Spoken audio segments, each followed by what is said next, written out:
Today we are starting with microsporogenesis. During development of microsporangium, the anther appears in the form of meristematic cell. It is surrounded by epidermis. It is four-lobed and it has 4 rows. In each row, cells are present. They are known as archisporial cells. The cells are with cytoplasm and nucleus. These cells now cut off on inner side and they form primary parietal cell.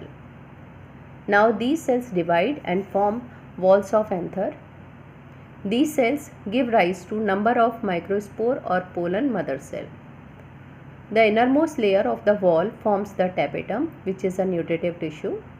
The cells just below the epidermis forms the endothecium, which later loses the cell content and forms the dry coat of mature anther. Between the tapetum and endothecium, there are 1, 2, 3 middle layers of cell, and the middle layer and tapetum are usually crushed by the time. Now you can see this diagram. This is microsporocyte, means microspore mother cell. Meiosis 1, formation of 2 cell. Meiosis 2, formation of 4 cell. These are covered by outer membrane. These cells, this time they are known as tetrad. Now microspore is getting mature. Pollen grains are released. At the time of polarization, formation of vacuole.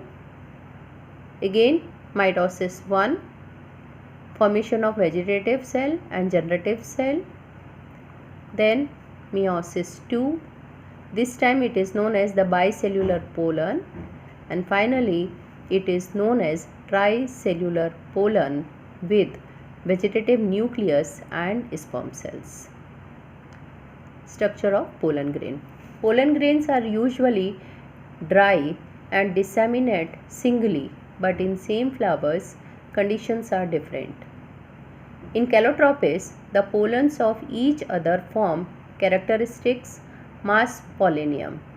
Each pollenium is provided with a stalk called cortical and a sticky base called disc or corpusculum. You can see this diagram, mature 2-celled pollen grain.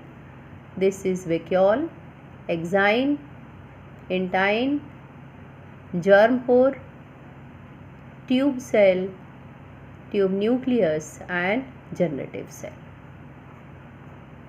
Now we will talk about development of male gametophyte. In anther lobe, pollen grains begin to germinate. The micronucleus move towards the spore wall and divide mitotically. At this stage, pollen grains or microspore contain 2 nuclei, a large vegetative nucleus and a small germinating nucleus. When the matured pollen grain reaches to the stigma, it absorbs moisture and swells. The exine ruptures at germ pore. Intine stretches and forms tubular outgrowth called pollen tube. It grows down to the style and enters the micropyle of the ovule. The tube and germinating nucleus divides and forms 2 non-motile gamete of the 2 male gametes, out of which one fuses with egg and other with secondary nucleus as soon as the pollen tube pulses and enters the embryo sac. Now we will study about this diagram. As you can see, it is outer layer, exine, intine, nucleus, cytoplasm, formation of tube cell, as you can see,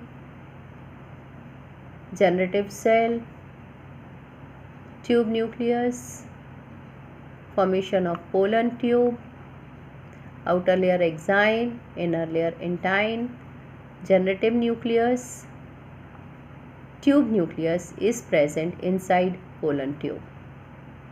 And now here 2 male gametes are released. Out of these 2, one will fertilize to female gametophyte and other will fertilize to polar nuclei.